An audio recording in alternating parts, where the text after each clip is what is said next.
और कैसे हैं। IEA की इस प्लेटफॉर्म पे आपका स्वागत है। आज हम प्रकाश का अपवर्तन पढ़ रहे हैं। इस चैप्टर में पिछली वीडियो में मैंने बताया था कि प्रकाश का अपवर्तन होता क्या है और एक डायग्राम के माध्यम से समझाने की कोशिश किया था। वीडियो वैसे छोटा ही था। रही बात उसमें जो छूट गया था उसको आज वहीं से हम आगे लेके चलते हैं इस डायग्राम के माध्यम से। मैंने बताया था पिछली वीडियो में कि प्रकाश का अपवर्तन होता क्या है, तो एक बार और उसे आप देख लीजिए। प्रकाश का अपवर्तन जब कोई प्रकाश की किरण किसी पारदर्शी माध्यम से अन्य किसी पारदर्शी माध्यम में जाती है तो उसका कुछ न कुछ क्या होता है, पथ में परिवर्तन होता है। इस पथ में परिवर्तन होने की क्रिया को क्या बोलते हैं, प्रकाश का अपवर्तन। क्या बोलते हैं इसे, प्रकाश का अपवर्तन। ध्यान देने वाली बात है कि प्रकाश का अपवर्तन जो होता है पारदर्शी माध्यम में ही होता है। प्रकाश का अपवर्तन कहां पर होता है, पारदर्शी माध्यम में ही होता है। चलिए, तो अपने क्लास को और ज्यादा इंटरेस्टिंग बनाने के लिए हम आज इस वीडियो के माध्यम से आपको ये जो हम बताने जा रहे हैं इसको आप काफी गौर से देखिए, ठीक है। हम यहाँ पे ये दो माध्यम लिए हैं। क्या लिए हैं, दो माध्यम लिए हैं। ऊपर का माध्यम कौन सा है, वायु है। ऊपर का माध्यम कौन सा है, वायु है। और नीचे का माध्यम कौन सा है, कांच है। आपको पता होगा कि ऊपर का माध्यम कौन सा है, वायु है, और नीचे का माध्यम कौन सा है, कांच है। और जानते हैं, आप जानते होंगे या नहीं जानते हो तो समझ लीजिए कि प्रकाश का विभिन्न माध्यमों में चाल क्या होता है, भिन्न भिन्न होता है। प्रकाश का विभिन्न माध्यमों में चाल क्या होता है, भिन्न भिन्न होता है। जैसे प्रकाश निर्वात, या यूं कहें कि निर्वात में सबसे अधिक तेज में निर्गमन करता है। कितना, 3 लाख किलोमीटर प्रति घंटा, सॉरी प्रति सेकंड। कितना, 3 लाख किलोमीटर प्रति सेकंड। किसमें, निर्वात में। रही बात वहीं अगर जल में ले लें तो जल में ये आपका घट जाता है। चाल कितना होता है जल में, 2,25,000 किलोमीटर हो जाता है जल में। वही बात आप कांच में करें तो ये और कम हो जाता है। कहीं कहीं पे कांच में चाल आता है 2 लाख किलोमीटर प्रति घंटा, कहीं कहीं पे 1,88,000 के आसपास आता है। तो लगभग 2 लाख के आसपास इसका चाल होता है, 2 लाख किलोमीटर प्रति सेकेंड। क्या रखना, ध्यान रखना, 2 लाख किलोमीटर प्रति सेकेंड इसका चाल होता है। अब जैसे ही वायु में इसकी चाल अधिक है और कांच में इसकी चाल कम है तो क्या होगा, यहाँ पे क्या शो करेगा, अपवर्तन शो करेगा। इसका और बहुत सारा हम एग्जाम्पल आपको बताने जा रहे हैं आज। तो इसमें आप देख लीजिए कि अपवर्तन में जैसे आपने कभी देखा होगा कि आप एक गिलास पानी ले लीजिए, एक गिलास पानी में आप पेंसिल या कोई लकड़ी का टुकड़ा आप डालिए, आपको लगेगा कि लकड़ी क्या है, टेढ़ा नजर आएगा आपको। ये किसका एग्जाम्पल है, ये प्रकाश के अपवर्तन का एग्जाम्पल है।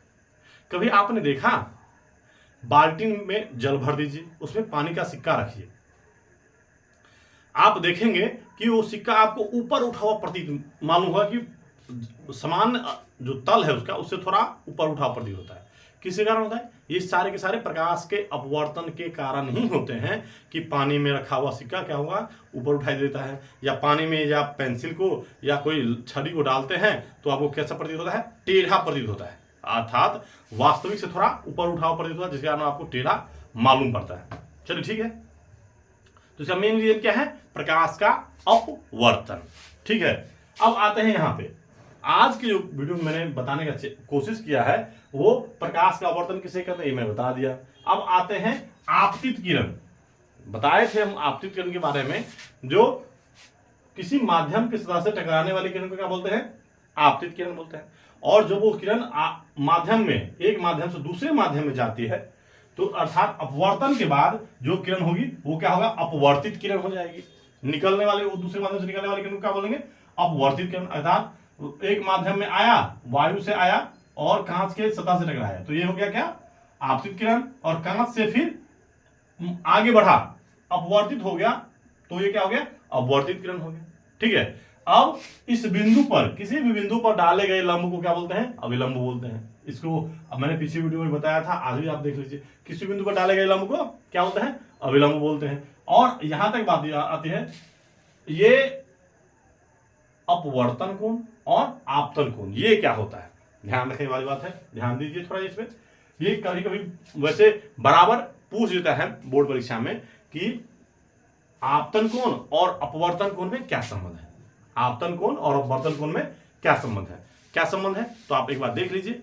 आपतन कोण अपवर्तन कोण के बराबर होता है, आपतन कोण अपवर्तन कोण के बराबर होता है। आपको मैंने पिछली वीडियो में बताया था प्रकाश के परावर्तन में कि परावर्तन कोण आपतन कोण परावर्तन कोण के बराबर होता है, अर्थात यहां पे क्या है, आपतन कोण अपवर्तन कोण के बराबर होता है। ठीक है, आगे देख लेते हैं। यहां पे क्या है, आपतित किरण हो गया, अपवर्तित किरण हो गया, ये आपतन कोण हो गया। आपतन कोण कहते किसे हैं, अब आपतित किरण अविलंब के साथ जो कोण बनाती है हो गया आपतन कोण हो गया, और अपवर्तित किरण आपतित किरण अविलंब के साथ जो कोण बनाते हैं वो हो गया आपतन कोण, अपवर्तित किरण अविलंब के साथ जो कोण बनाती है वो हो गया अपवर्तन कोण। ठीक है, इसके बारे में आप एक बार देख लिए। ठीक है, अब मैंने इस वीडियो के माध्यम से आपको ये बताने का कोशिश किया है कि जब प्रकाश एक माध्यम में से दूसरे माध्यम में जाते हैं तो उस पर क्या प्रभाव पड़ता है। यही अगर आपको मैंने बताया ऊपर में वायु है, नीचे में कांच है, अगर इसको हम उलट देते हैं तो इसकी स्थिति भी क्या हो जाएगी, उलट जाएगी।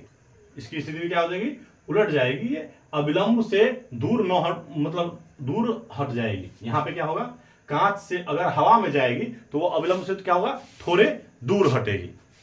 ठीक है, ये ध्यान देने वाली बात है और विशेष कुछ नहीं है। और ऐसा कुछ बार बार पूछ दिया करता है तो इस पर आप एक बार गौर दे लीजिए कि प्रकाश की किरण जब सघन माध्यम से विरल माध्यम में जाती है तो कैसे मुड़ती है। प्रकाश की किरण जब सघन माध्यम से विरल में माध्यम में जाती है तो ध्यान रखने वाली बात है कि वह अविलंब से दूर हटती है। प्रकाश की किरण सघन माध्यम से विरल माध्यम में जाती है तो वो अविलंब से दूर हटती है। वहीं अगर विरल माध्यम से सघन माध्यम में आती है तो अविलंब की ओर आती है, तो अविलंब की ओर आती है। आज के लिए बस इतना ही, आज का वीडियो यहाँ समाप्त करते हैं। जो हमारे चैनल पे नए आए हैं और नए दिख रहे हैं तो हमारे चैनल को कृपया सब्सक्राइब करें और लाइक जरूर करें। आज के लिए बस इतना ही, धन्यवाद।